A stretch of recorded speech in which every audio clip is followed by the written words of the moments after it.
My wish lists are a mile long, so in this video, I'm going to feature 3 books, 2 video games, and 1 reptile that are currently on my wish list. As usual, starting out with the books.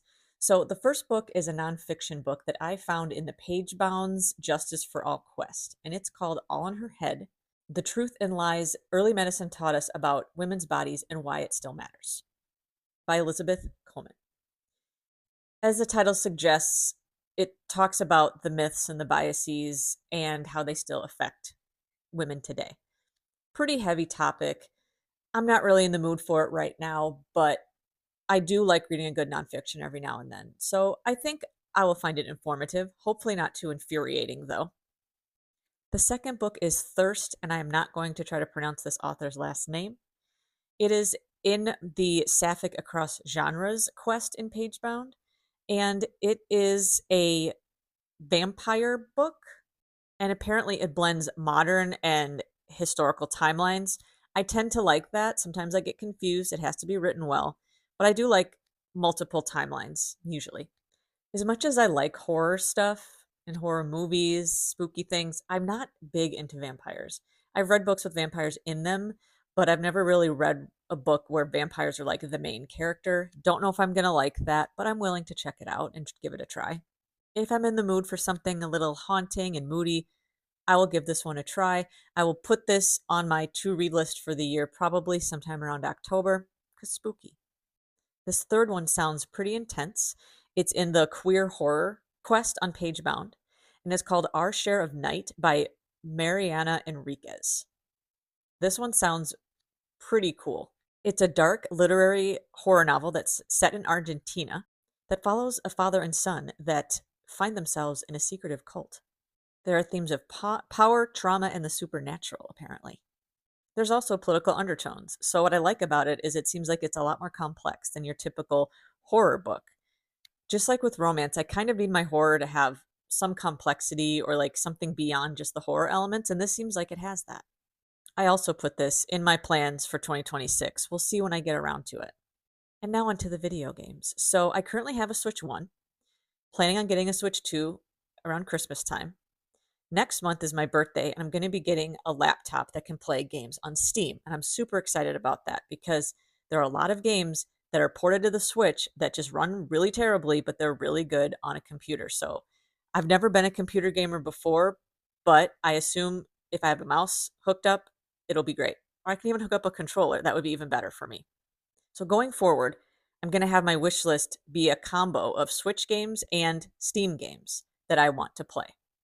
This first one is available both on Switch and Steam, but Steam has slightly better reviews, so if I do purchase this game, it would be there.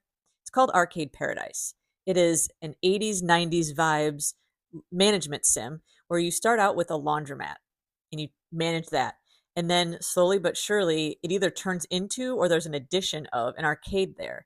And the arcade games are apparently fully playable and pretty addicting. And people love the 80s, 90s vibes of this game, which I'm an 80s baby, so I like that as well. But some people criticize it and say that while the games are fun, the chores and kind of the maintenance of this game gets really repetitive. But you might have heard this from me before. I don't mind that. It just kind of depends how it's done. I don't really mind repetition when I want a game that like I can just sit there and not think about it. I find that very comforting. So that's not a necessarily a con for me. I mean, based on the criticisms, I'm still pretty interested in this, so I look forward to playing this someday. The second game on my wish list is one that's not out yet, but it's been talked about for literally years.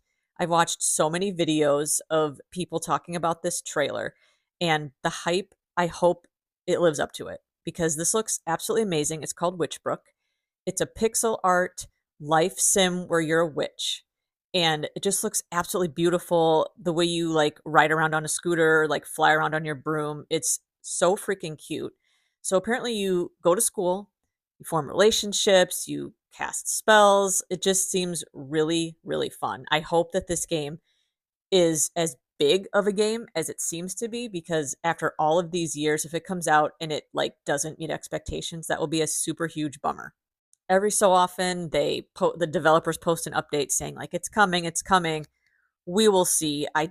They say 2026, but like who knows? They've been saying it for several years now. I'm hoping this extra time is just making this a super awesome game, though. Last but not least is the reptile that's on my wish list right now. Today I decided to show you this 2025 Pumpkinhead male Sumatran short-tailed python from Hardin Herpetologica. Short-tailed pythons are very heavy-bodied snakes. They look like huge sausages with really small heads, but their heads are really freaking cool. I mean, look at this thing. They are very heavy-bodied, which means they weigh a lot. They're very strong as well. I think they're some of the coolest looking snakes out there. The pattern, but also just their facial structure. It's unlike most snakes that I've ever seen, at least snakes you can keep in the hobby. Short-tailed pythons have kind of a bad reputation of being pretty hissy and pretty defensive, but Sumatrans are not only the smallest variety, but they're also the chillest, and especially if they're captive born and bred and socialized, they're big lap dogs. I know somebody personally who has a blood python, which are the bigger cousins of the Sumatrans. And well, I've never actually met her snake. She just sits in a cat bed like a cat or on her lap, and it's awesome. It's amazing.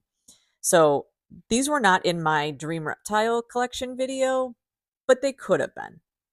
There's plenty of species I didn't mention in that video. If you want to check it out, go to my snake playlist to find it. But I think these are really cool looking. Like, this is, if I got one of these, it would easily be the most impressive snake in my collection for a lot of reasons.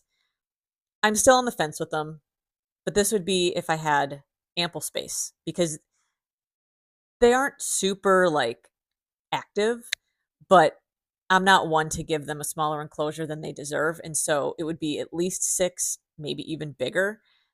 And I just don't know if I want an enclosure that big, to be honest. So this is a maybe, but I absolutely love them. I think they're one of the coolest looking snakes. So it's on my wish list for sure. So there you have it. There's another installment of Wishlist Wednesday. If you want to see all the other books, video games, and reptiles that I have featured, go to my Wishlist Wednesday playlist. Let me know in the comments if there's something, anything that's currently on your wish list.